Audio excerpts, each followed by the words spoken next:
Why would I like say it? Okay. Go ahead, sir. Oh, yes. Yeah, he's not on the agenda because I didn't know he was going in. Okay. Whatever this is about, really. Oh, she can get some time. She's ready. Are you really knowing? She's there. Claire, can you unmute yourself, please? Thank you. Yes. She's Hi. Okay, all right. So, good morning. This is February 13th. Set Natural Resources and Energy, and we're starting off the morning with folks from Vermont conservation districts, and so we're joined by Dan and Sam today. Good morning. Do we need to do a round of introductions? I know you've been here, Sam. I don't know. I was here about a year ago, and I think It's a different crew, so maybe we'll go Yeah, do it sure, real sure. quick. So normally that would be Senator Rick Hardy, who I believe will be joining us shortly from the Addison district. I'm Gary Williams from Rutland District. And Watsonville, Washington district. So Longer from the Madison South District. Scott back from California. And this is Julie. our assistant. Okay, I'll turn it over to you. Welcome. Awesome. So we'll start with a presentation. We'll try and keep it relatively quick so that we can get plenty of questions at the end. So hi, everybody. Thank you so much for having us here to testify. We really appreciate it. I'm Sam Main. I'm the district manager at Essex County Conservation District, so your neighbor. And I'll let Dan and Claire introduce themselves as well. Yeah, Dan Kamen, I'm the district manager for the Winooski district, so we cover Chittenden and Washington County and some of Orange, so Dan is in our district. Morning, everyone. Claire Ireland. I'm the Director of Operations for the Vermont Association of Conservation Districts. So we're here to ask for your support in our $3 million budget request with the for the Natural Resources Conservation Council, which is the parent agency of the conservation districts. This funding would immediately let us increase our impact on the ground for conservation issues. By facilitating our close connections to our local partners to give them access to the different programs that already exist. So conservation districts are government subdivisions. We are. Oh, sure. So I'm thinking about is the $3 million in the government recommend? The governor's recommend is 500,000, which is a decrease from what we had last year, which was 612,000. And they were seeking $3 million. We've been seeking 3 million for the last few years. It is what we consider our, the need that that exists. Okay, thank you. To meet our statutory requirements. So we are government subdivisions, very similar to municipalities in structure, but operating on a regional scale. Established by federal Soil Conservation Act and Vermont Title 10, Chapter 31 and 33.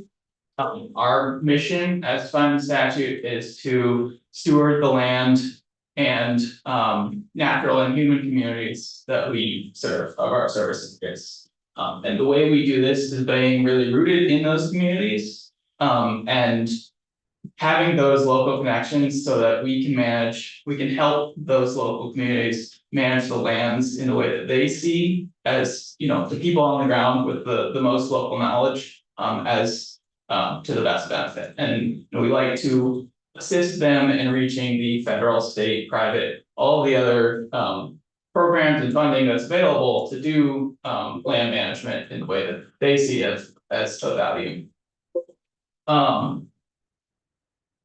So again, that's why what kind of sets us apart from a state agency or federal agency especially is that we have those local connections. We are based in our communities, governed by elected boards from our communities. In statute, they must be from our community. So I'll point to one example kind of on this slide that is an illustration of the types of projects we have done in the past. So bottom right here is my predecessor at Essex County Conservation District at a shoreline that the Conservation District helped the landowner restore using state clean water funds. And so this was a great example of, there's an eroding shoreline that was an issue for this landowner. There's also a water quality issue and polluting Maidstone Lake.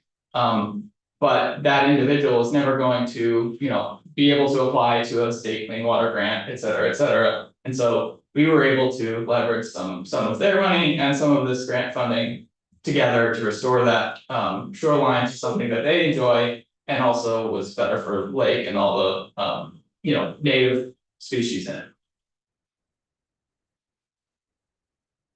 So I just kind of did an overview of what conservation districts do. This is kind of the flow chart of where things move, all sorts of things, but so we are the purple, it's kind of purple on this one, square at the bottom, just above landowners, so we're directly interacting with landowners and municipalities, businesses in our communities.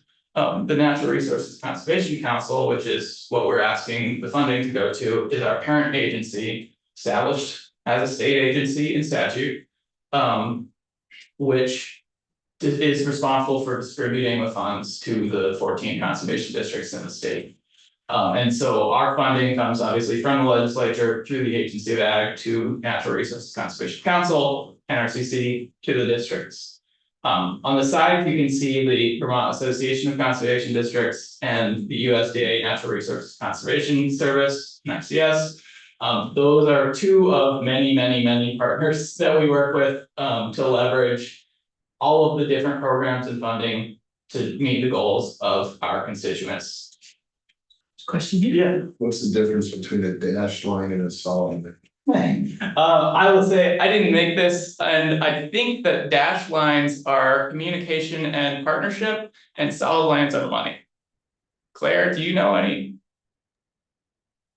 Yes, that's basically correct, although the solid lines also indicate membership or direct service.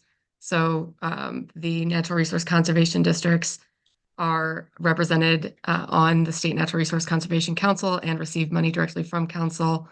The Association of Conservation Districts, VACD, is a membership organization that's comprised of the 14 districts. And so the solid lines are just indicating a more direct relationship, whereas the dotted lines are more partnership or just communications to indicate the whole web of everything that goes into making this work possible. Thank you. And we can make sure this gets to everyone, if you'd like to take a deep dive. It's on our website already, your slides, yeah. Yes, Right. great, awesome. So I'll highlight one thing on this slide, which is the NRCS federal program. Because we and the NRCS were established by the same federal statute, there are a lot of ways that we as conservation districts can leverage NRCS funding. So NRCS provides tons of direct funds to landowners, to people directly, but what they don't really have are deep community connections like what we have. And there are a lot of ways that we can leverage those to make sure that the funds are going to the most impactful projects.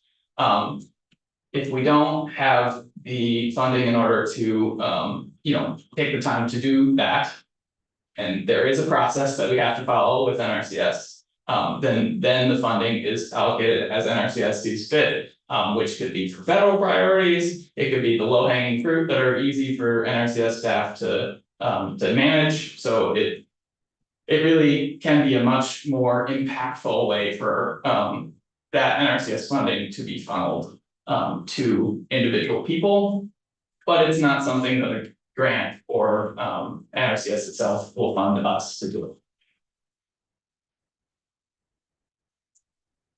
So I covered a fair bit of this in the last slide, but just kind of to reiterate, there is a conservation district covering every piece of the state, led by local people for local priorities. And that's really our strength. We help local people connect to state, federal, private programs that let them do the work that they want to do to steward the natural resources that they know of.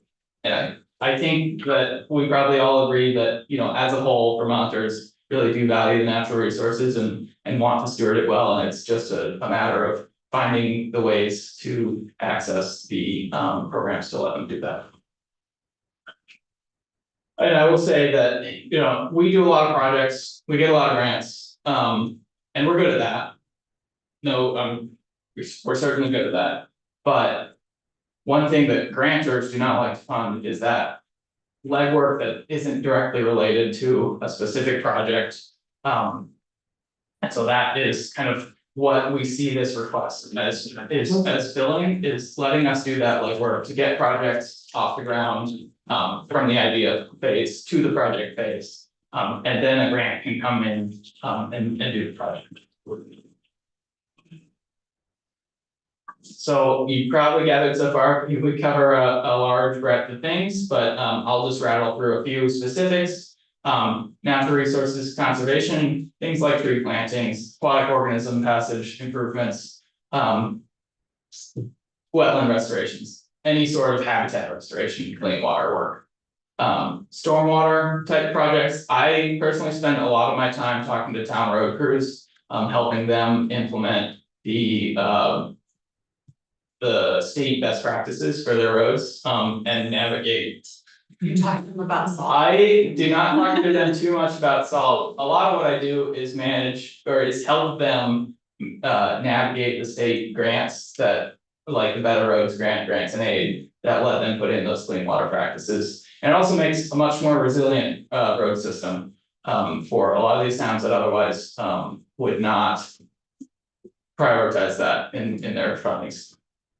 And I will say, I've seen a lot of projects over the last 2 years that I helped with, and every project that I can think of that I helped put a grant in for is still functioning perfectly. Yeah. And I cannot say that for the rest of the roads in my district. And I honestly, our district was hit less hard than South. And then so there's also another, there's more big stormwater systems for towns. Navigating FEMA buyout type programs, all sorts of things. Agriculture, and I'll add working lands in general to that. Whether it's helping start a grazing management plan to improve soil health and reduce runoff, or doing timber management for wildlife or for clean water, that type of thing. And then education and outreach about all of those things. That's part of being involved in the community. And we have a longer handout that kind of has specific programs, and which districts cover them, that we can make sure everybody gets. So, zooming in on the Clean Water Act a little bit, we are critical in the state's model, for getting money out the door, and getting projects done on the ground. So thinking about the tactical basin planning process, I know in my county, I am the community outreach organization. That's not true in every county.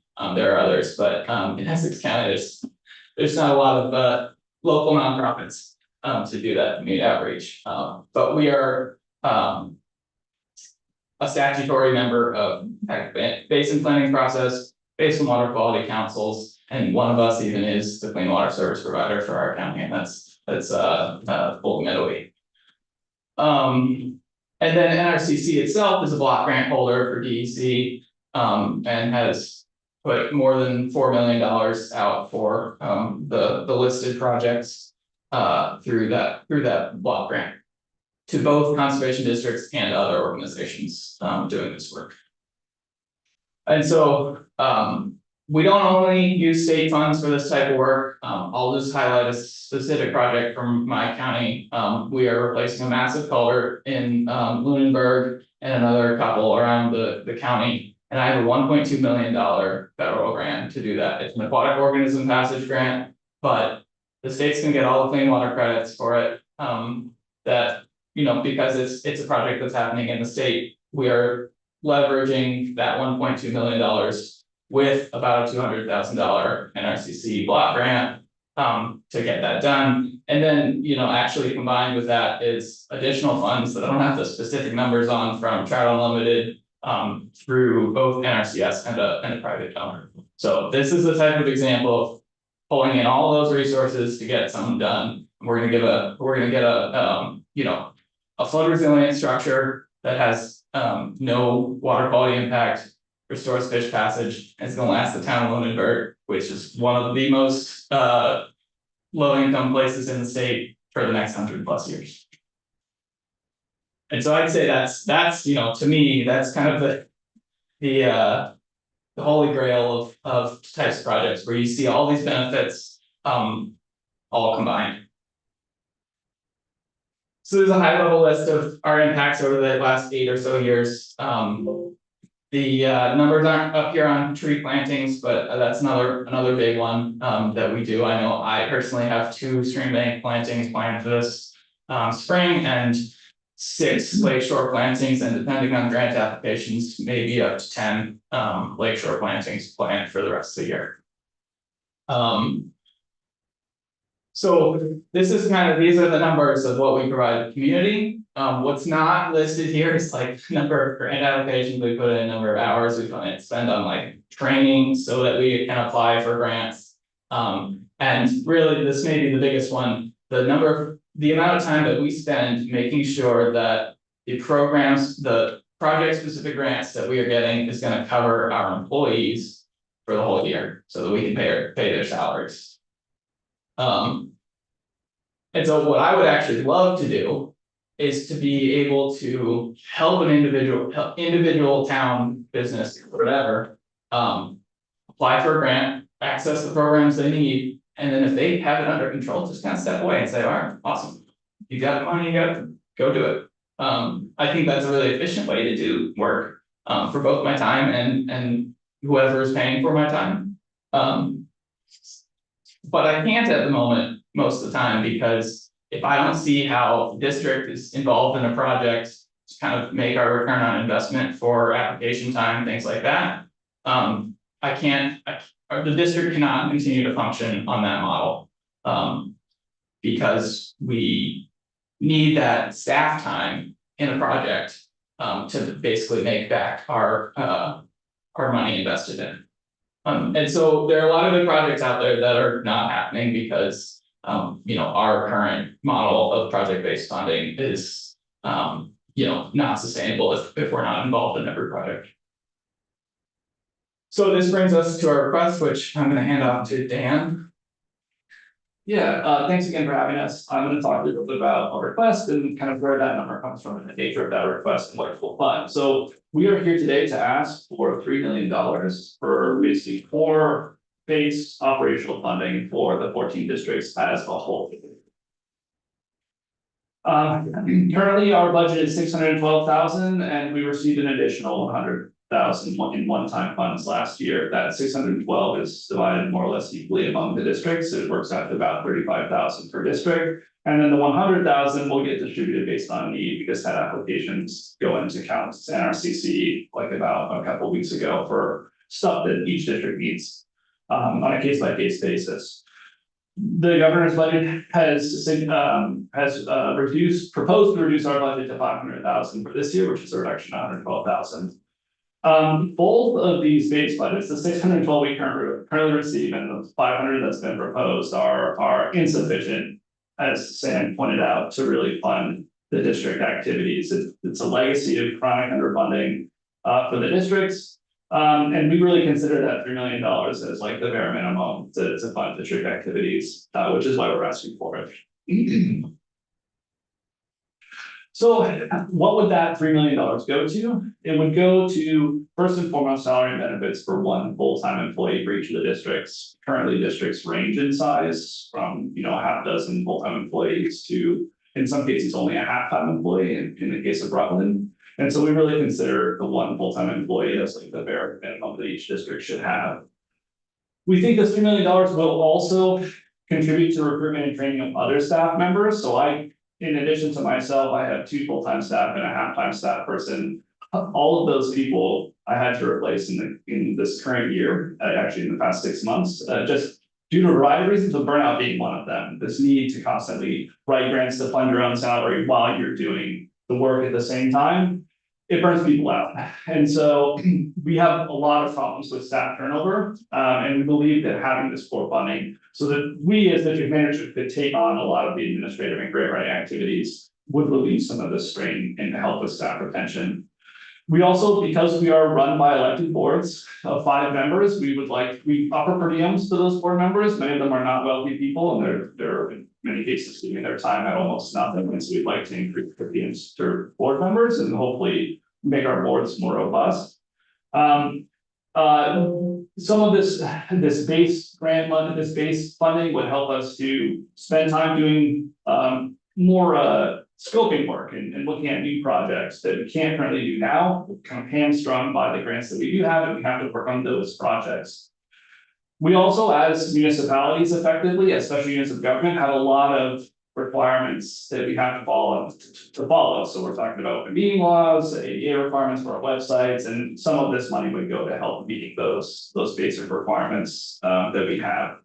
And then NRCC also currently does not have a full-time staff person. Some of this funding would go to a full-time staff person at NRCC, our parent agency that governs the districts. So we don't have the 3 million now, so how do we currently fund ourselves? As Sam explained, it's largely piecemeal by a variety of different grants. Private grants, state grants, federal grants, and basically we scrape off salaries and indirect from those grants, and that's how we fund ourselves and all of the staff that we have.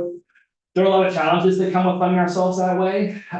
Grants are, for one thing, limited and they're inconsistent. We never know which grants are going to show up which year and which grants will not be offered in the next year. And so it's hard to have a staff person and kind of give them a stable job if you don't really know where their next paycheck is coming from, at least on a year-to-year basis. And it also prevents us from doing any kind of long-term planning because we never know what our books are going to look like. Grant funding also requires us to put in a lot of upfront time that we never get compensated for in terms of looking for grants, writing those grants, managing those grants. That some of that time is funded by the grant itself, but a lot of the grant process is not funded. It also limits the kind of work that we can do. We would like to just be freely available to our district residents to respond to the needs that they have. But because we're funded by these grants, we basically have to focus on the grant activities. And that's how we operate. Also, as I mentioned before, certainly some of the requirements that we have, ADA requirements, that's not always easy to get to with the limited funding that we have. And yeah, we would never stop writing grants. We would continue writing grants, lots of them. But those funds are more appropriate for specific projects rather than for administrative costs for bridge. Here's a question. Yeah. So I'm trying to connect the dots here. You guys are a municipality. Correct, yeah. And do they use what you do, the funding that you use as kind of a match for federal funds that come in the state through A&R? So federal funds often require a match, and so that is in many cases going to be a state match. We do, like many districts also have tree sales, so we raise some money that way, and sometimes that money can serve as match to a federal grant, but oftentimes it's the money that comes from the state that's concerned. You guys are kind of working hand in hand with A&R.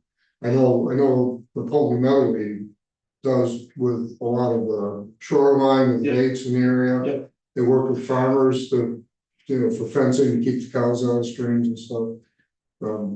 I'm trying to think about a way that we could convince maybe some of that money could A&R might be able to free some of it. Because the agencies don't like to free it up. They like to keep it for themselves, but I'm saying what you guys do, you're the boots on the ground.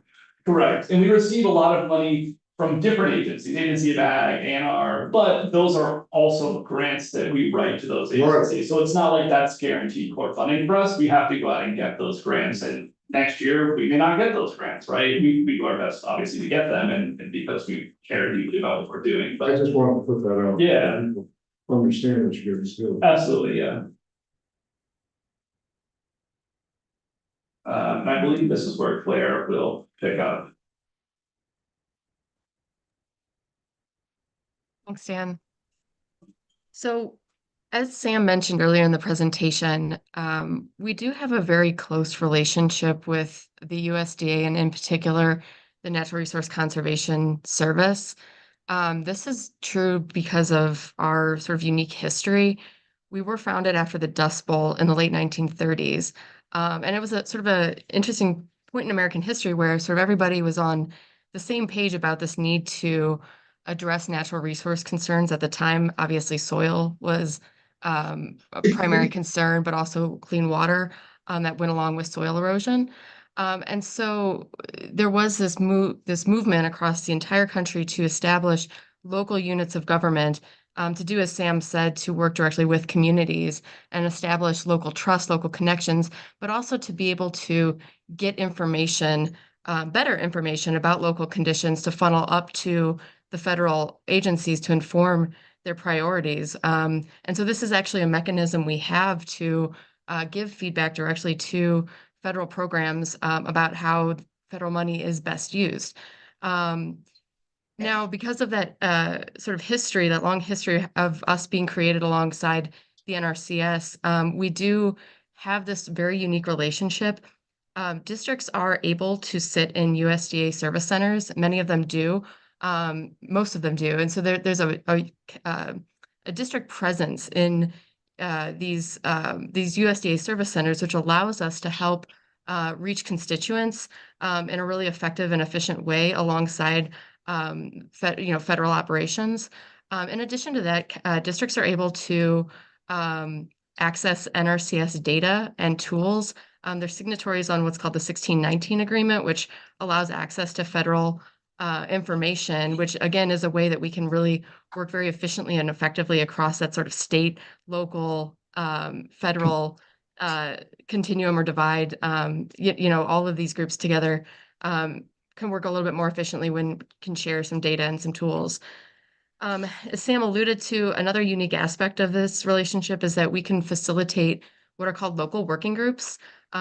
This is a feature of conservation districts nationwide. It's something we've really invested in or really feel very strongly about here in Vermont, which is that conservation districts can hold these working groups at the local level to solicit information from local partners and local landowners, local land managers about what needs they see in their community. And then districts can take that to NRCS and say, these are what our community thinks are the priority needs. And NRCS will fund those. They create what's called local fund pools. And districts then hold that money and can distribute it out to their communities along the lines of the priorities that have been identified. And those priorities can be very diverse. I think our current local fund pools fund everything from like beaver habitat to soil health, farming practices and techniques that improve soil health, to terrestrial mammal habitat restoration. So it's a lot of different things that can be funded under these programs, but it all sort of is facilitated by the districts. And I think we're currently leveraging about $3 million through those grants, but we have the opportunity to continue leveraging additional money through those through those networks.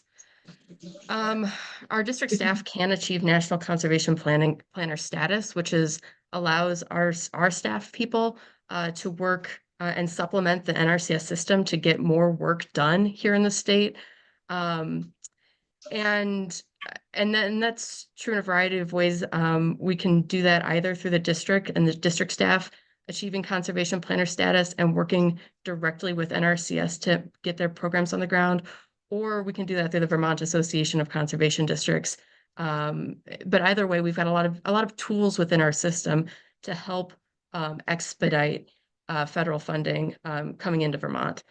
But as Sam and Dan have noted, the federal government's support in this relationship that we have does not include salary or benefits for our staff or general, operational expense like travel reimbursements or, necessary, field equipment, even things like shovels. So we don't really have a federal funding source for that, even though we do have this unique relationship.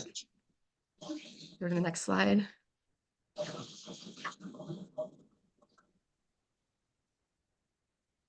We're on it. If you can't see it, we're on the next slide.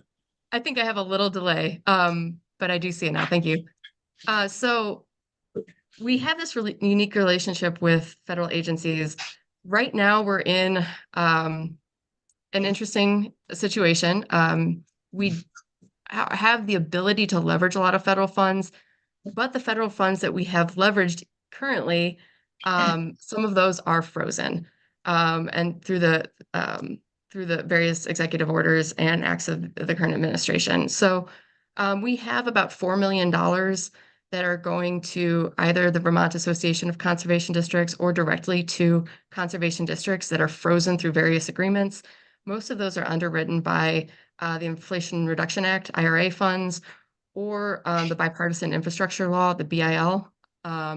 So we're keeping an eye to that situation. It's kind of changing day by day. But this is something that we're keeping an eye towards because if these funding sources do ultimately get pulled back, that is going to leave sort of a gap for projects here in Vermont that we would be looking at different ways to try to backfill or like try to have some creative solutions, creative thinking about how to make this work happen.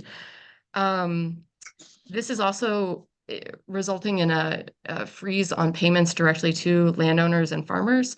A lot of folks have, independently been interested in doing environmentally friendly practices on their lands, whole variety of types of practices. But those, and sometimes in some cases, the work is already done, fencing already installed, things like that. But the payments are frozen. And so right now, we're um, we're sort of in this position of needing to work with people who are unsure about how their outlays are going to be reimbursed from the federal government right now. Hopefully, funds will get freed up and everybody will be made whole, but right now we're sort of in this weird position. There's a lot of unknowns, as I mentioned, so a lot of the money that is frozen is coming through NRCS, but there's also money we get through EPA.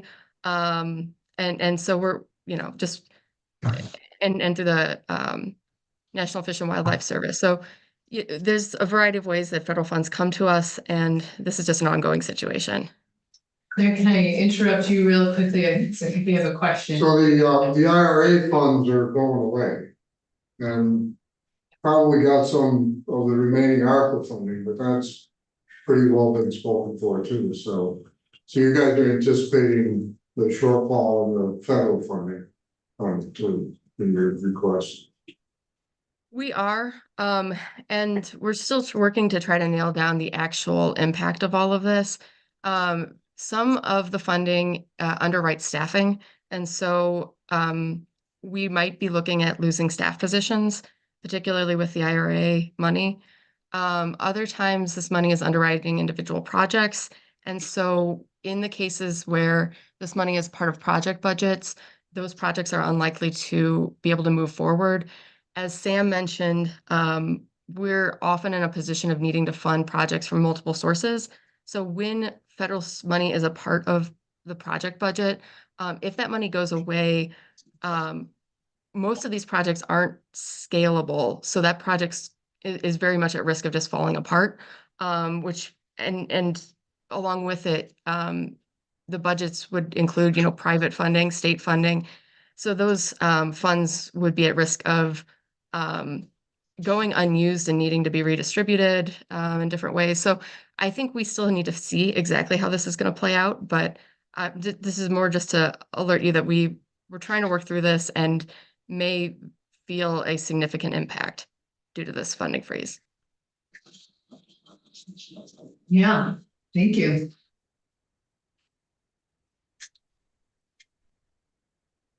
So on a happier note, I guess, we have here some of the results we have from 2024.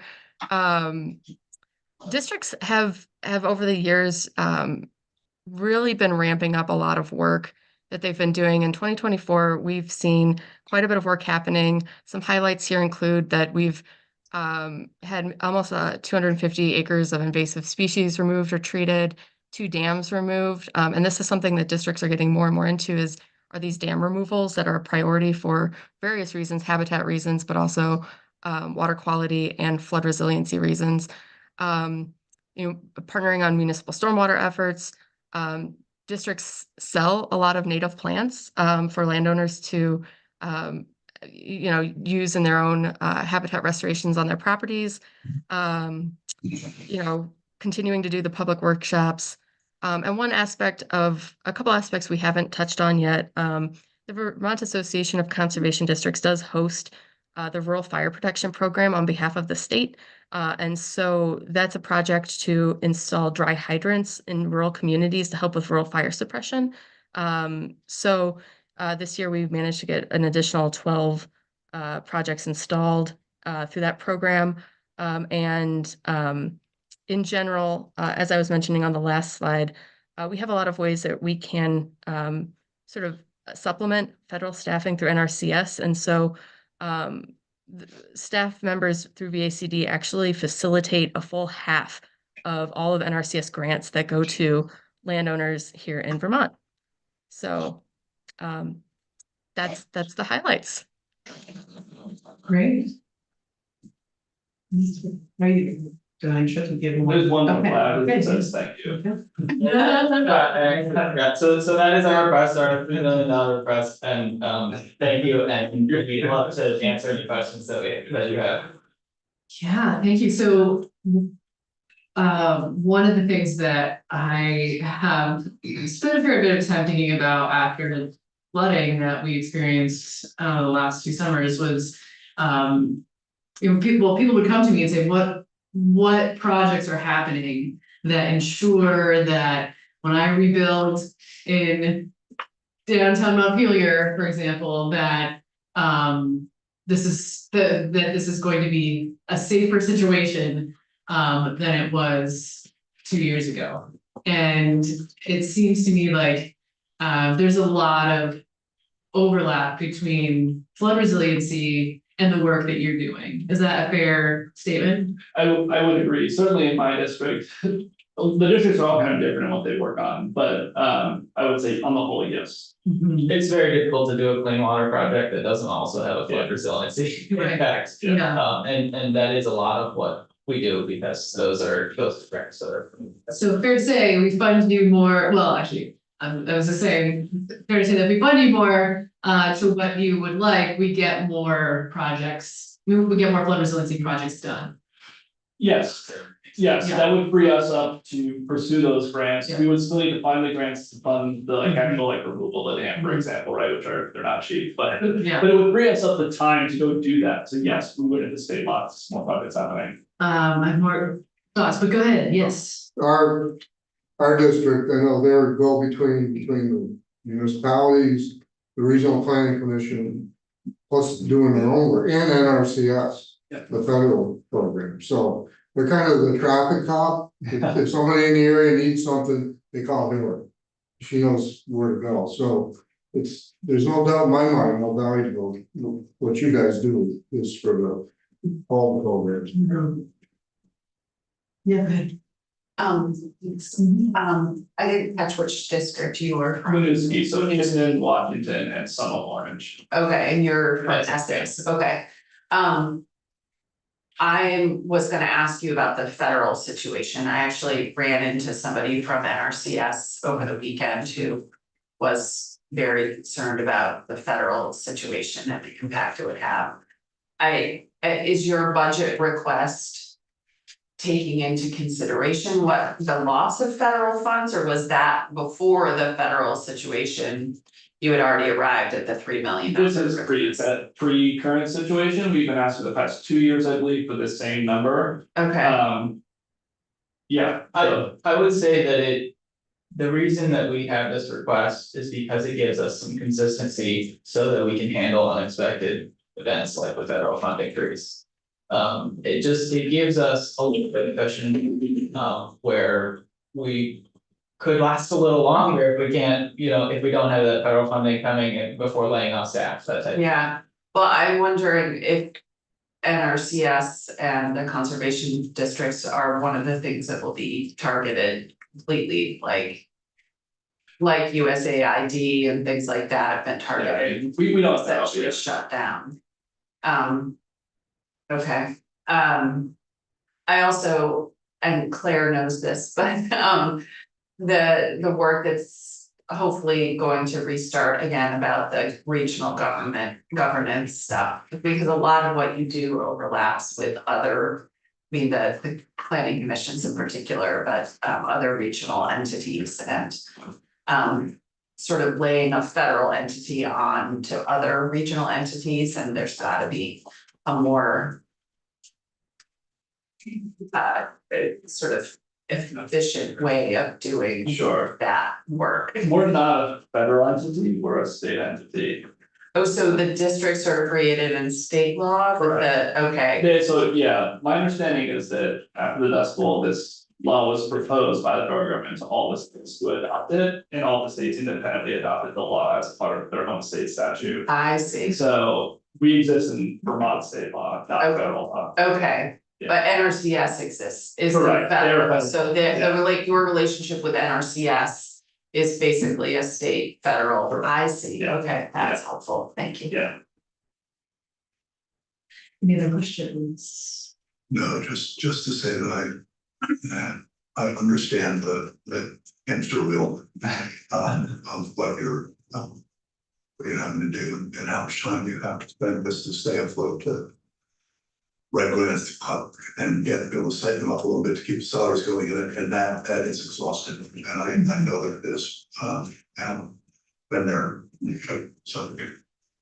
I recognize that with federal funds being frozen, that is, not clear what the future is, but is it fair to say, I think the answer is yes to this, but just to confirm, in the past, your work has been able to leverage federal dollars for Vermont, correct. right? So there's a certain amount of multiplier, like the dollars that are going to you are bringing down Yes, more money into Vermont.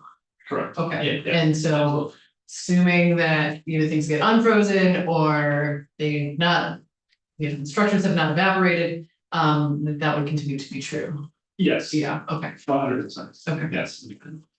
great. Yeah, what I actually think. We have been. We kind of had a moment of trying to scale up quickly in response to large federal funding coming through the pipeline, and I think to some extent we missed the boat. Because we were not at the capacity we needed to be able to leverage that funding. And so I see this request as being ready when that comes, because we all know it's unpredictable. We missed the boat and now the boat is sinking. And I shouldn't say we completely missed the boat. We certainly have leveraged some funds, but I think we could have done better. Fair enough. Well, Go ahead. A lot of the municipalities, I was on the select board when COVID hit. And the ARPA funding that came in with the municipality, we were like, we don't have a plan.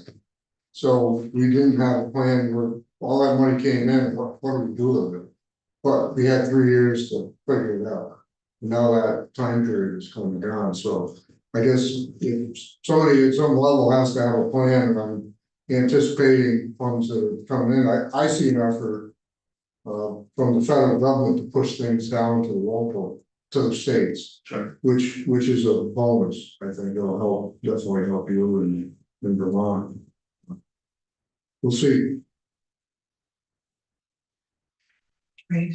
Well, I'd love to, especially sitting on the appropriations committee, I'd just love to follow up with you. Yeah. At some point, in the near future, especially as we're looking at the FY26 budget, so. Yeah, thank you very much, we appreciate it. Yes, Me too, last year, when that was we did appropriations committee, are we thinking about the same thing? so my understanding is that we have not historically done that, Okay. though I am a fan. So what, Why wouldn't we, well, the way the Senate has traditionally done it is a lot less formal than the House. Some committees write letters and some don't. I don't know if this committee that hasn't, okay, GovOps we did. Yeah. And Health and Welfare we did, so it's really about the chair. Oh, And- so we could, I think we Especially should, around I think we COVID. should, definitely do it. okay. It lays out what this committee thinks is our priorities and then then you can, because you're on the committee, you can then go advocate for us. Let's do it. Oh, well, I'm getting the sense that this is something that we would like to advocate for, or would you like to come back to that conversation? Put it on the list. Put it on the list. Yeah, we gotta look at it all Yep. together. Okay, Just clear for everybody. We understand. Hang in there, you guys. Good job. fair enough. Good. Awesome, well, thank you so much, really Yeah. appreciate all the work that you're doing. Thank you. Thanks, Claire. And we will be in the card room all day. Yeah. If anyone wants to. Yay. Yeah. Okay, super. You brave the weather. Schools are closed, so Yeah. involved kids are not gonna be here. What can you say? Oh, the youth, The other, the climate lobby. I think it's canceled. The other kids think, the mentor, the mentor is, but the youth lobby. Yeah. That is, yeah. We have a youth lobby person coming in later tonight, so Thanks, guys. we'll see if they Thank you. actually join us. What's that? What they gonna be here for the power talks? That was the plan, yeah, so I don't know what the status of that is. I mean, no piece of France. I don't know. It was my I'm sure pleasure. Rebecca will still get these. Yeah. Okay, Thank super. you. Thanks for. Thank you. Yeah. For sure. All right, well, so we're switching gears, the plan is to switch gears a little bit, and welcome Kathy Byer from Evernorth up to the chair. Are you ready to go? I'm having technical. You're having technical. Oh, no, I'm gonna try again. Would you like a couple minutes? I need to go to the bathroom. Yeah. So, let's take like just a couple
Sound is on. Okay, all right, so we are back from our break. Good morning. Yay, good to have you. So we are jumping into thinking about how low-income housing is able to take advantage of state incentives, of efficiency Vermont programs, all of that. Yeah. And anything around that. Yes. Especially given our conversation that we just started yesterday around efficiency Vermont's ability to use their funding to, in low income applications. Yes. Yeah, Yes. so I'll turn it over to you. Do you need that? Well, this is your first time with our committee, right? It is for this Yeah, item, okay, yes. so maybe we'll do a quick round of introductions to start, yeah. Hi, I'm Ruth Hardy from the Addison District. I'm Jared Williams from the Rutland District. Great. In Watsonville, Washington District. So that county. And sure, Senator Barnard will be shortly, and you know. Yes, yes. Okay, Thank you so much. I'm Kathy Byer. I'm Vice President of Real Estate Development at Evernorth. I apologize, we were not able to figure out the technical difficulties, but if you want to look on your website page, it's only 4 or 5 pages, my presentation, so up to you. Since this is my first time in the committee, I just wanted to give you a quick overview of Evernorth. We are an affordable housing developer and syndicator and lender, and we work in Maine, New Hampshire, and Vermont. And we have over 35 years of experience. We've actually raised over 1.5 billion in equity that's been invested in affordable housing. In Vermont, we work as a nonprofit real estate developer across the state, and we always work in partnership with what we call our regional partners. So in Rutland and Bennington County, it's the newly named Cornerstone Housing Partners. Montpelier's down the street, and in the Kingdom, it's Rural Edge. Addison County is Addison Hospitals, but we do work in every corner of the state. But I'm here today to talk about the concept of energy equity, and when I think of energy equity, this is the question I'm asking myself. How can we create a clean energy transition or future that's going to place our most vulnerable households at the front of the line instead of the back of the line? And our own state comprehensive energy plan actually recognizes this and actually makes a pretty strong statement that in the past, the benefits of energy policy has not been equally distributed. About 3 years ago, I started an energy justice and housing working group. And if you're looking at my presentation, there's a list of the organizations who joined that working group. And our focus is solely on housing, but it's on all types of housing, whether it's homeownership, rental housing, manufactured housing communities.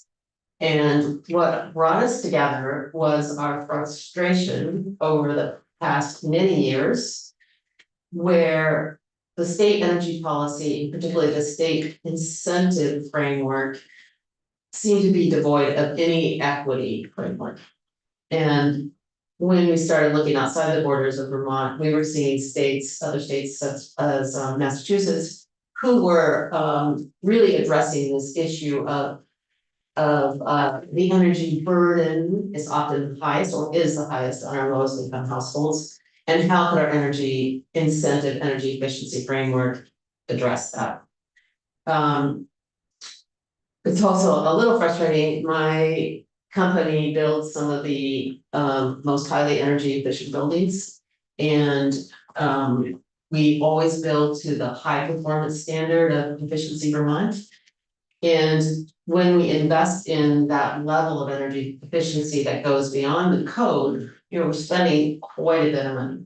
Recently, we completed 24 apartments in my hometown of Heinsberg senior housing called Kelly's Field 2.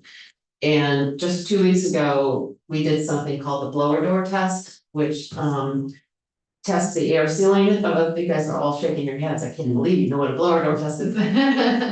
And the building exceeded passive house by 50%.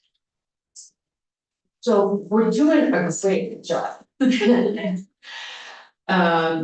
Yeah, while we are investing significant dollars. The Vermont Energy Incentive Framework is fragmented and over the past 20 years has been based on what's called the least cost framework.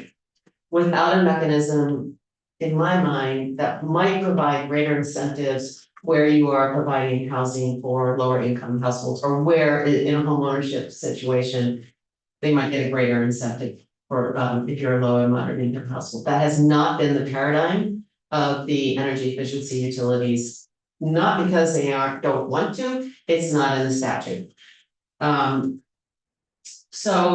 I do want to recognize, actually, in the past 3 years since we've been engaging this discussion, and particularly with the Department of Public Service, their focus and commitment to equity has really sharpened. And I appreciate that, and we're going to continue that discussion. We also were to see the Inflation Reduction Act, which is very targeted to low and moderate income households, was great to see in this time frame. We are all very concerned about some of those funds that may not make it to the state now, although some funds will make it to the state or already have made it to the state. So I'm just gonna let you know, I am not an energy policy expert. My knowledge and bias is affordable housing. But within that context, I would like to offer some ideas. So one idea is kind of what I've already said. Can we target state incentives in a way that delivers higher incentives for household low income Vermonters? So let me give you an example. The apartments that we built that I just talked about, Kelly's Field in Heinsberg, is serving some of the apartments will be targeted to the very low income, but the population that moves in there is likely going to be making around 17,000 a year. And we get $3,700 per apartment from Efficiency Vermont for that. If a market rate developer builds a rental housing to the high performance standard and charges $3,000 a month in rent, they get $3,700 a month in incentive. It has always been that way, and of course, my preference would see that we might consider a weighting of incentives based on the income level of the households that are being served. And like I said, it's the efficiency utilities, they're working under the framework that's in place. And I think you're seeing some desire to maybe re-examine that framework. I also want to really acknowledge that the state's weatherization program serves low income households, and they do great work.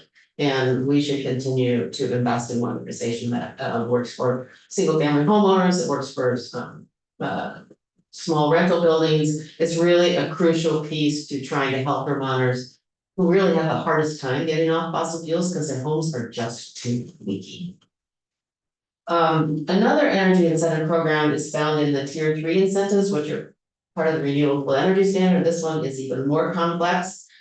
And we are, Evernorth and our partners are always able to bring Tier 3 into our housing when we avoid using fossil fuels to heat our buildings and instead use electrification.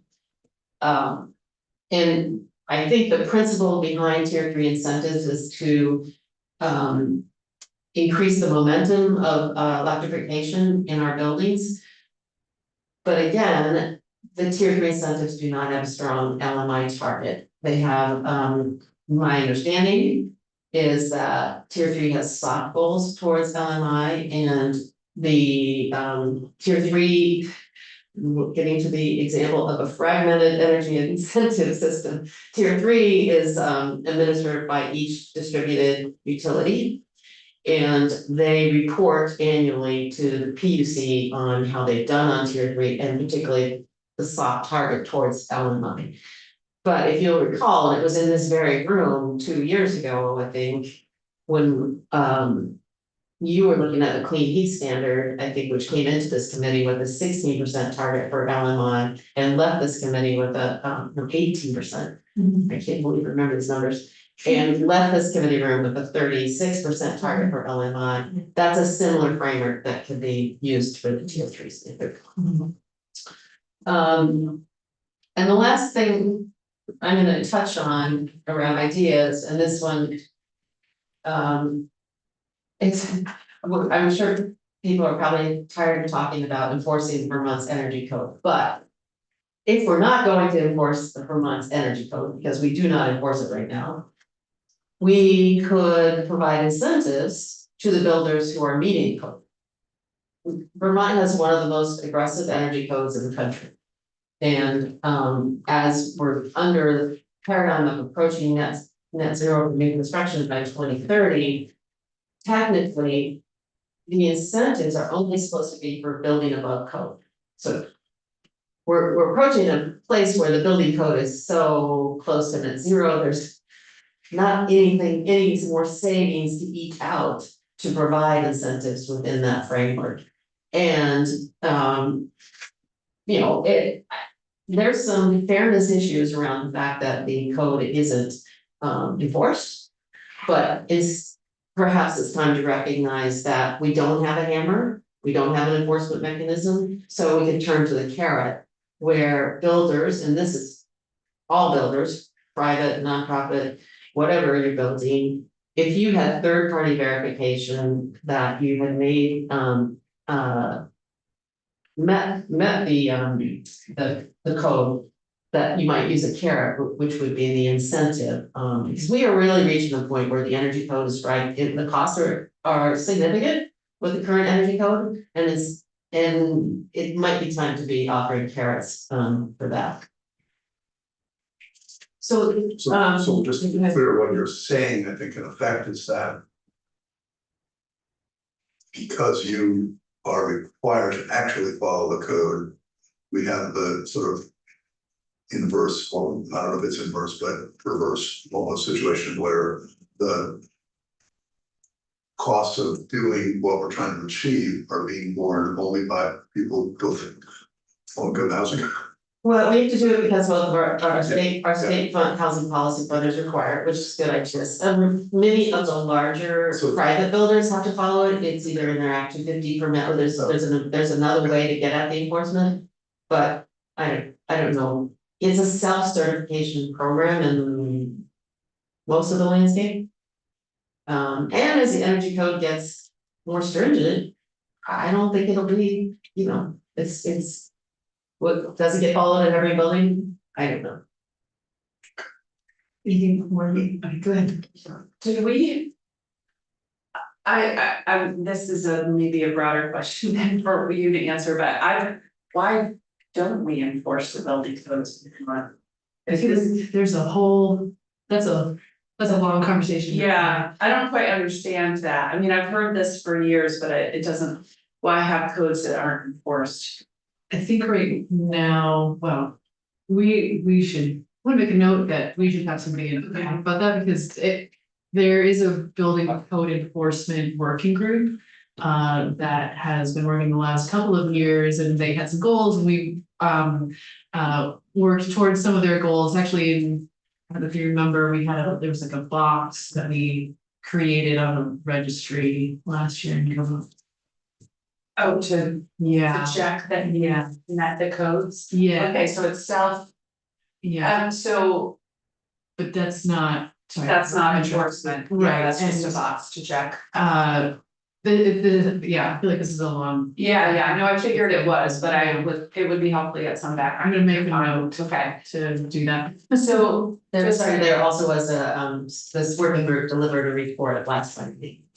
was that part of our S310, the box thing, the big flood release? Flood bill we did? I don't remember it as being a part of that. I feel like it might have been part of like an OPR Okay, bill. so my question for you, so you're required, just to follow up on Senator Baumgart's question, you're required to meet the codes because you get state money.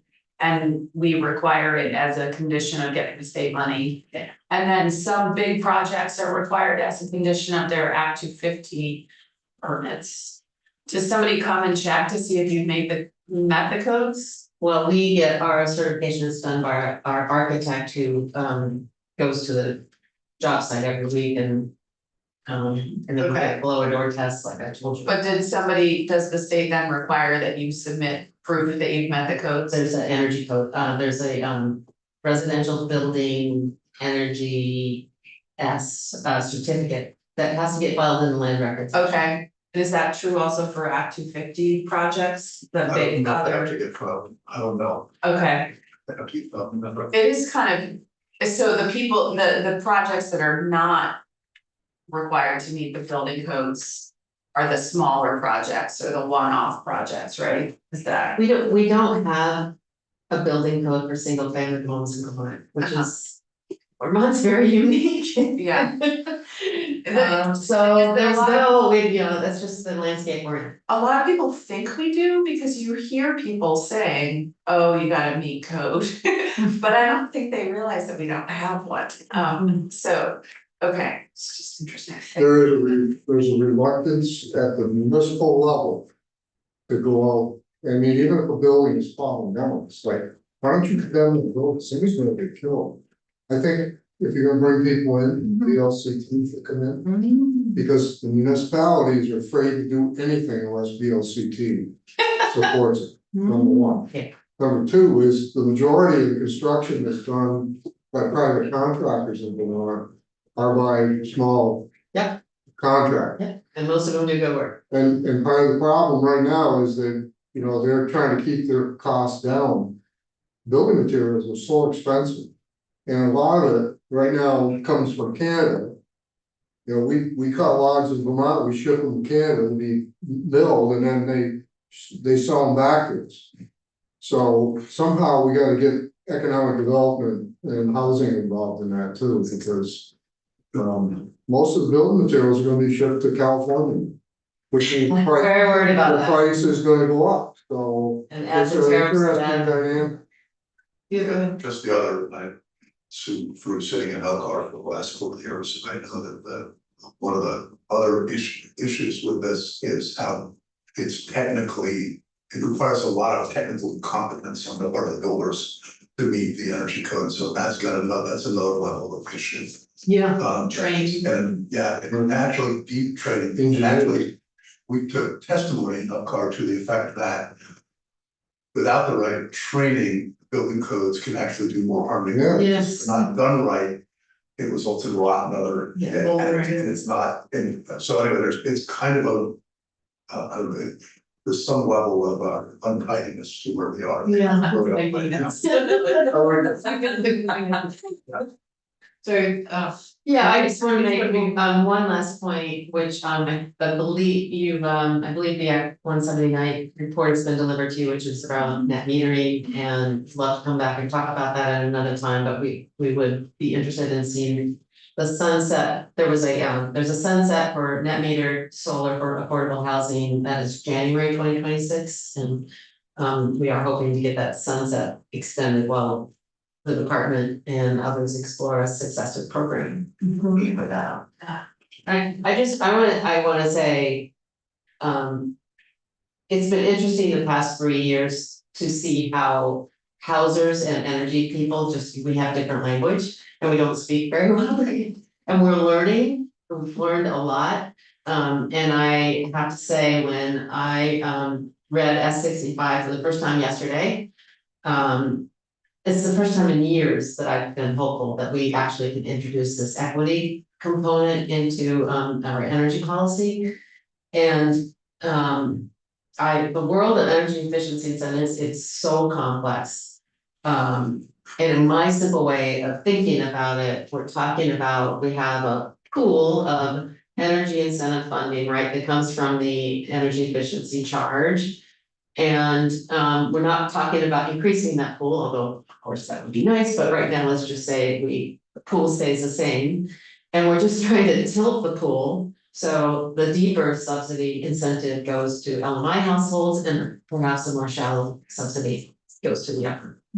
That's my simple way of thinking about S65. But thank you. LMI, low middle income, Yes. okay, no, that's okay. And that consistent, that's what we got from Peter Falk. He at least suggested something like that without quite saying it. It's not inconsistent in any event. Yeah. That's complicated. Yeah, for sure. I like that analogy, like pool staying same, just tipping the pool a little bit. And I feel like this is just so increasing, well, this is my sense anyway, is that, folks with means are able to make these improvements largely because it's not a cash flow issue. They can see beyond that barrier, that it's gonna be cheaper for them in the long run. And so, of course, if you can make the investment, you should make the investment, but as much as we can fix that cash flow barrier Yeah, for, I got a heat pump and solar panels 2 years ago. yeah, You know, that's great. Yeah. My monthly electric bill is only the meter charge. Yeah. Amazing. yeah, But when you, particularly if you think of a lower income homeowner, you can't think like the payback is something like 9 years. Right. You can't think in a 9 year time frame when you're thinking about how you're gonna pay your property taxes. Yeah. So they need extra help to get there. Plus pay the taxes and. yeah. Well, and thank you so much for like having very specific and concrete suggestions. I realized that S65 would not affect things like tier 3 or the sunset of solar net metering for low income households, but would love, if you have, there is another bill about that is potential successor program to the ending of virtual group net metering, and so if you have thoughts on that, would love to have you. Yes, I just don't see the successor program being in place in time for the sunset for the board. Oh, I see. Yeah. It's not gonna happen, it's Yeah, just, yeah. if it has to go through the PUC in particular, but it's, Okay. So that's, we'd like to get a little more of an extension. Yes. Oh, I see. As you see, that. So if we can maybe do both in terms of like get a successor program in place and extend the deadline for the interim. Okay.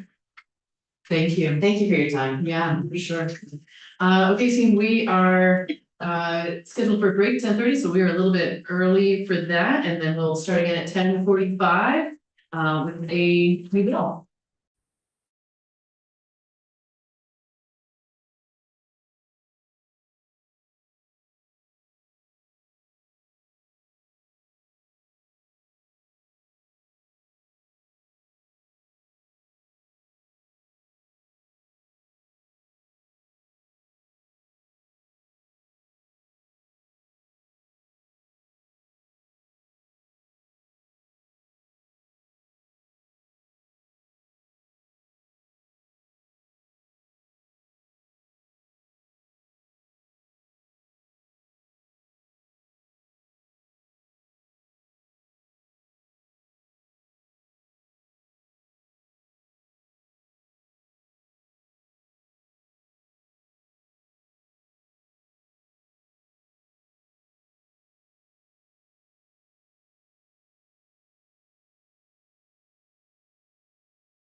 efficiency in your turn combustion car engine, that kind of thing.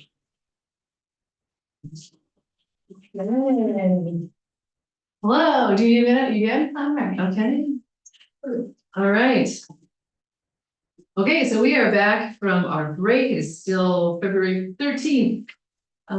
This is Senate Natural Resources and Energy. And so we are jumping into a new bill at the moment, S50. And so I'm just gonna do a quick vision of what this is about. And then Ellen is gonna walk us through it. It's very short, it's delightfully short. So basically, my understanding of the way that registration happens for photovoltaic systems is that there's an easy, relatively cheaper process, and then there's a more involved, longer, and perhaps more expensive process. And the difference is the size of the projects. And so if your photovoltaic system is currently 15 kilowatts or less, then you get to go through the easier registration process. And if it's more than 15 kilowatts, and it's got to go through the more lengthy process. And since this rule or statute was established, which I believe was in 2014, then the technology for photovoltaics has improved, and that you can sort of, at this point, you can fit 20 in roughly the same amount of space, 25 kilowatts in what you could fit in a 15 kilowatt space. So so the intention here, because we need more solar, is to update this rule from 15 kilowatts to 25 kilowatts as being that threshold, for at what point you have to do the more lengthy process. And that's the whole thing. It just it updates that number and then says, you know, that we got to update our rules to reflect that. So I think that's all I need to say. We'll check out the impacts, but yes, something to add. Yes. Give us a sense of what we're talking about in terms of land required for the 15 or 20. That is a good question. I think it's fair to say that you could fit a 15 kilowatt system in a backyard. Okay. Does that make sense? Though we can get more specifics on that. Yeah. Okay, so I'm gonna turn it over to Ellen to walk us through this. Ellen Tchaikovsky, Office of Legislative Counsel. So I'm here on S50. It's posted on your website today. I'm not going to put on the screen. It's very short. I'm going to do the walkthrough. So yes, as Senator Watson mentioned, what we are primarily talking about here is the Certificate of Public Good process at the Public Utility Commission, specifically for some of the smallest systems. And so I think you have had the PUC and DPS in, but I don't know if you touched on this process specifically. So in order to, the CPG, as it is called, is basically the permit to operate a renewable energy system. The statute that establishes the process for these energy systems is section 248. So you probably have heard about it. It is a very long statute. It does prescribe a lot of procedural elements, and it can turn into a full-blown contested case, particularly if it's a large project and there are opponents. But for the smallest systems, and specifically for net metered systems, there is a process within the CPG process called registration, and it is the quick files process. Can I interrupt real quickly? Just for context, in case you're not familiar with section 248, I think of it as like Act 250, but for energy projects. Is that a? Sure. Okay. Listen, In my brain, they function similarly. it is a land use, section 248 does look at land use impacts and incorporates a lot of the criteria that Act 250 uses, but it is different from Act 250 because it's called a certificate of public good. Because at the end of the day, the PUC does look at a list of criteria, including environmental ones, but is looking at would this project be in the public good? Or necessary for the public as part of our electric grid? And so it is similar, it has a similar function because it does evaluate some land use criteria, but it also is about the stability of the grid.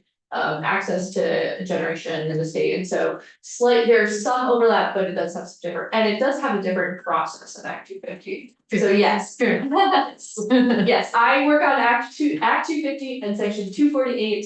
So yes, I do work on both of those things because there is some overlap between them. So it is a permitting process, and so for these smaller systems, it's an expedited process. And so Section 1 lays out where some of this language is. Now, one of the tricky things about this area of law is that the legislature enacted Section 8010 of Title 30.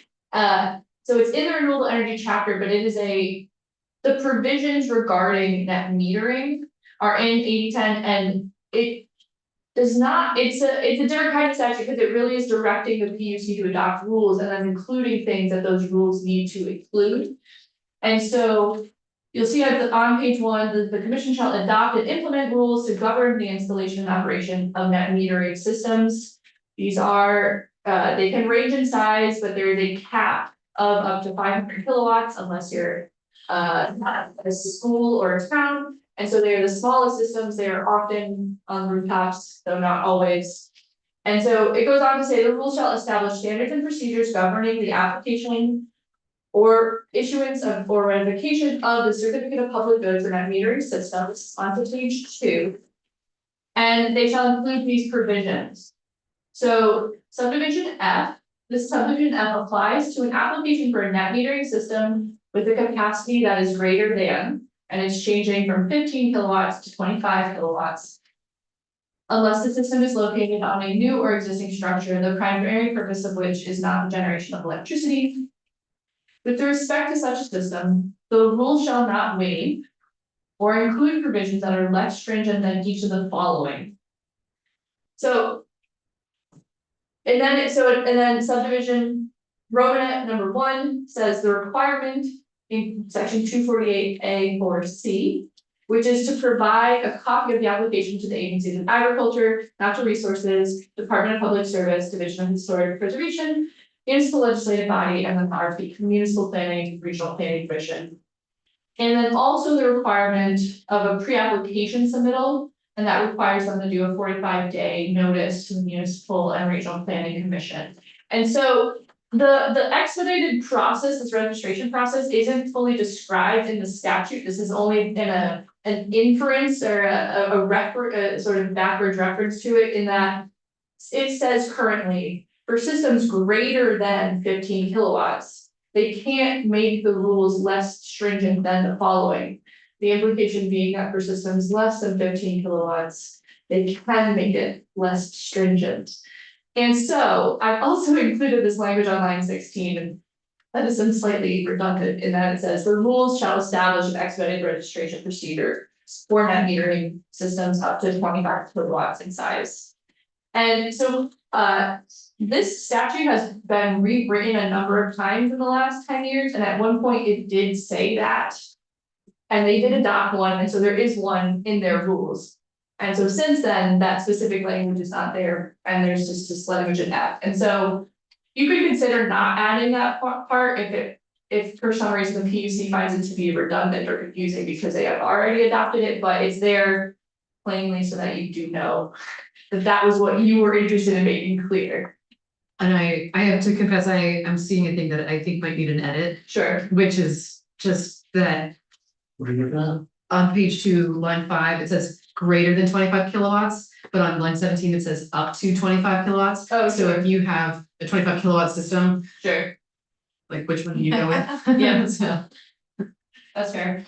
but And then, so section 2, and then just, in case you're curious, the registration process that they do have in the rule, it is a much simpler, streamlined process. It is a registration as opposed to an application. They are registering with the PUC that they have and they are installing a net metering system that is small. And it's very minimal, the application requirement, and it also has the provision that if the PUC doesn't respond within 15 days, it's deemed issued on the 15th day. So it is a quick turnaround compared to what the larger systems have to do. So then section 2 is a rulemaking provision, and again, this is slightly redundant, but the intent was to be very clear. The Public Utility Commission shall update its rule 5.100, which is the net metering rule, to allow ground mounted photovoltaic net metering systems of not more than 25. Let's make sure all these terms. Not more than 25 kilowatts to qualify for expedited registration. It is the intent of the General Assembly that the Commission shall allow systems of not more than 25 kilowatts to use the expedited registration before the rules are updated. So the statute always overrules the rules if there's a conflict, but I think there's an intent here that this take effect as soon as possible to allow these slightly larger systems to qualify even before they have fully updated their rules. So yeah, and there's an effective date, July 1, 2025. So if you get the application in, but they don't act on it within 15 days, you can do it anyway. Yes. Even if Greenland Power can't accept anymore. So the registration is contingent on there being interconnection agreement with the utility. And so yes, if the utility says, whoa, we have a problem here. That goes over. Is that anything? That's in the rules. This is- Okay, Yeah, I'm really just the actually, I have. Wait. I'm good, I'm good. Okay, thank you so much. Okay. All right, and This is gonna apply for even, like I have solar panels on my barn, if I wanna increase the output. well, I think we can, I'm gonna invite Mr. Sterling up to the table and he may be able to answer this question with more authority than I can. Hello, welcome. I think this is your first time with this committee, right? Well, do you know everybody or should we do this? I think I feel, but I can introduce myself. I'm Peter Sterling, the Executive Director of Renewable Energy Vermont. And thank you so much for covering out a few minutes for this. Yeah. This beauty is my thing to go up, but I didn't bring printed copies. We got Oh, perfect. Okay, so real quick, first slide about Renewable Energy Vermont, we're a nonprofit trade association. We have 115 member businesses and we host a big annual conference and we do all kinds of advocacy on behalf of the renewable energy. And there's a map there, just where some of our solar companies are around the month. Can I just pause for 1 second? Do you need a minute team to get there to the presentation? You good? I'm good. Okay, great, sorry. So Senator Baumgart's, I'll be able to answer your question about the rough size of a lot of this stuff. So in 2014, Act 99 established that ground mount solar arrays under 15 kilowatts use a quick registration process, while ground mount arrays 15 to 150 must go through a lengthier application process. So the photo on the left there, that's a 150. This is the photo on the right there is 15 kW with modern panels. It's about 66 feet by 12 feet. So I want to say this request came from customers calling the people who do solar saying, I want to put more solar in my backyard, but I'm being limited by this 15 kW thing. This limit is stopping me from putting as much as I want in my backyard. I talked to my solar folks. Everyone, you have to trench these arrays and you are not trenching it more than 100 feet, 200 feet from your house or a barn. Like no one's putting these in a field. So everything we're talking about is really in your backyard or next to a structure you own. Next slide. The reason I think we can do this is modern solar panels now produce a lot more solar power using almost the same amount of land. So you go to the bottom there, your average residential solar panel when this bill was created was about 250 watts. Now we're putting up between 435 and 500 watt panels. So bigger more efficient panels, roughly the same amount of land. You can see in that, about a 12-foot by 100-foot array used to produce, about. It's a 15 kW, now we can put a 25 kW, basically the same piece of land. In your backyard, so that to me means it's time to update that limit. And the next slide, you can go through this on your own, I don't want to take a lot of time. You can see the difference in the application process, which is super quick, and the registration process. I mean, the application process is quite lengthy, and the registration process, which is really quick. And to your point, Senator, if at any point a utility feels they cannot interconnect it, they just stop it, whether it's the application or registration process, it's not going forward. None of this changes how the utility approves. Whether their ability to approve or disapprove of interconnecting a solar array. That they say it doesn't happen, it doesn't happen. Next slide, and I think this is the real reason we want to make this change. We're asking Vermonters to electrify, we're asking them to buy more EVs and get more heat pumps and things like that. Having it in the built environment seems very beneficial as much as possible. So your average residential load in Vermont is about 6,700 kilowatt hours a year. That's roughly the equivalent of a 5.5 kW solar array. So when you start adding some heat pumps and an EV, roughly 30 minutes driving, you're going to get well over the 15 kW limit. So we want Vermont to be able to produce that back at home. And I thought this was pretty cool. The stat at the bottom, building a 25 kW instead of a 15 kW array produces enough extra electricity every year to power a Ford Lightning for over 25,000 miles. So the amount of juice you can make from a 25 kW is enough to, really make a dent like that. And I just want to, if you're wondering about any costs, the cost of this should be too hard to even find, but even if all 129 homeowners who want to put up a 15 kW in 2024 had instead put up a 25 kW, which is not going to happen. All of them. The Public Services Department has, some methodology issues. I think even Commissioner McNamara alluded to that about lost sales. It would only be 15 cents a year, and even that is a wildly exaggerated number because everyone is not going to do it. So we're really talking about pennies a year if we allow homeowners to make this change. And again, just because I like pictures, that's a 17 kW array, and that's the thing that we think should be able to go through a fast process. It's right in someone's backyard. Two more slides. And again, just wanted to show you some more pictures, two similar size arrays, the 15 kW in Barnard and a 25 right in the back there. Both of them should be able to move quickly. And it is telling, only 12 applications have been filed since 2020 for projects in the 15 to 25 kW range, because no one wants to go through that lengthy application process and spend thousands of dollars and spend 6 months. When a homeowner is given a choice between 15 kW that can go up in be permitted in 10 days, or taking the chance on a 25 that can take 6 months and many thousands of dollars, they all say just give me the 15. We really want to be incentivizing solar in the built environment, and this very simple red tape change would probably go a real long way to helping homeowners electrify and meet their needs at home. Question right here. That's what It's gonna affect local zoning and all. Yes, good. I don't know if this is a question for you, Peter, or for Ellen, but I'm noticing in the statute, in the bill that's already in statute on lines 6 and 7, it says unless the system is located on a new or existing structure. So I'm assuming that means rooftop. Yeah, And so this would not apply to rooftops, Correct. just applying to. ground mounts. Ironic, well, it's not, I don't know if it's an irony, but if you can go up to 500 kW on an existing structure and do the fast process. If you put it If on, you put it on a roof or other kind of structure, what other kind of structure would be less. on a roof. On a roof, yeah, you go up to 500 kW on a roof and use fast registration process. Yet we would have to, if you did a 16 kW on the ground, you'd have to do the lengthy registration process.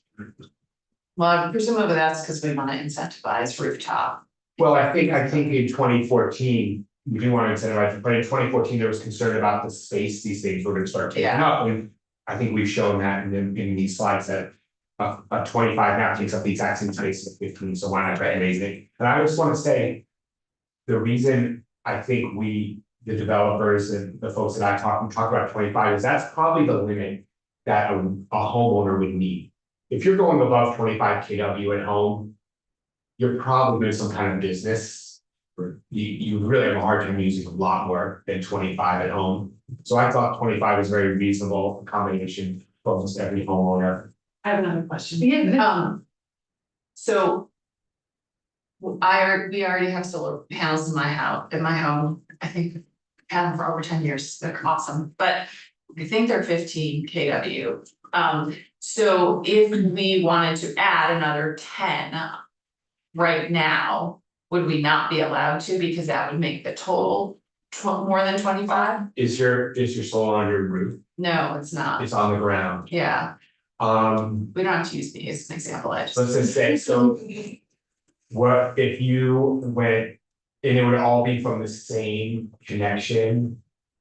Yeah, I mean, I guess what prevents people from just doing them, 15 at a time, yeah. you know what I mean? No, Yeah, that's, you would not be allowed to. or 25 at a No, time. it's not that I understand what you're saying. No, you would not be allowed to, because what, oh boy, this is gonna go really into energy nerdsville, super quick. Cool. So what, you're probably start talking about some parties soon. I can't wait. I think, okay, technically what this 15 kW limit is, it's the size of the inverter. It's the size of the thing, so you're generating all this power on your roof or whatever, and it has to go through this inverter piece of equipment to get it into the grid. Uh-huh. And that inverter size is the 15 kW limit, so in that situation, you probably have a 15 kW inverter. Uh-huh, And to get that inverter size above 15, which you would need to get that new bunch of power, you would have to put in a larger inverter, which would trigger. Yeah, got it. so this is, So it's not about the number of panels, it's about the inverter. it's about I didn't say that up front because it really is nerdsville. Okay, but Most people think about the I numbers. like Burnsville. No, I know you do. It's welcome here. It's welcome to nerdsville, and I don't talk to your spouse about it. Yeah, I totally will. I'll space out behind us. And they will sell you more panels than the inverter, it's Yeah. knowing that the panels aren't gonna 100% get through the inverter. Wow. Nerdsville. Wow. That's really good. You are upper level, next, you can talk like that, wow. Did you have a question, Senator? I can just a comment, there's a certain NIMBY factor to this too. Because I had a constituent who put up 15 kW. And when as soon as he put it up, he immediately got neighbors Yeah. that both, like now the deer and the turkeys won't come through there and the local zoning got involved in it. Oh, do you now have a commercial? Cause he was putting up a garage too, outside garage, so. And it ended up being a non-issue because of this. Deer and turkeys still come. They still come through there. Going under my door. I know. I think at the end of the day, we're asking folks to electrify, right? We're asking to do it. The best place I think in your yard is to generate electricity is where it's used. You're not gonna build wires, it creates a lot of costs. If we can just help homeowners who are putting in EVs and heat pumps, put a little more in their backyard. I think that's when, of course, there will be some people somewhere who are upset about that. But overall, building it where it's used has enormous benefits to everyone. Cool. Great. Thank you so much for taking time for this, and I hope everyone has a great day. Yes, you too. Any other questions since we have Peter? Okay. So good. Quick check your team. Can we know and this person's name? Your guess is as good as mine. Joanna has said he will come. I have not heard from him. Okay, so. Okay. I'll email her again. That was this morning. She. Okay. So just so you all understand what is happening right now, so we have on 11:30 scheduled a student who was planning to be here as a part of the Youth Climate Lobby Day. But I'm pretty sure It's a snow day. It's a snow day for sure for the student, and so it's unclear whether or not they're going to be joining us. So So just check back at 11. Yeah, can we do that? So we'll take at least a break until 11:30. I'll try to gather some information and then we might officially adjourn at 11:30 if they're not gonna join us. Does that? Okay, Yeah. if you find out, just shoot out an email. Oh, sure, we could do that. Yeah. Other thoughts? I just have a question on this bill that we just went over. Oh, sure, yeah. Are we gonna hear from the utilities? Do they have a problem with The this? distribution utilities? Yeah. We certainly can. We already have one distribution utility who wants to testify Okay. on this, and I think we could invite others. So- Yeah, I just wanna make sure that they Yeah. doesn't cause problems in there. I think that's fair. My hope is that, I mean, my understanding is that because the distribution utilities are still a part of the process, they can override, They do bigger systems than 15 inch Yeah. roofs. right, if it's gonna Yeah. cause an interconnection problem. Yes, Yeah, I don't think it hurts. And the PUC. And the PUC, you do have the PUC scheduled for this as well, so. Yeah, Okay. that's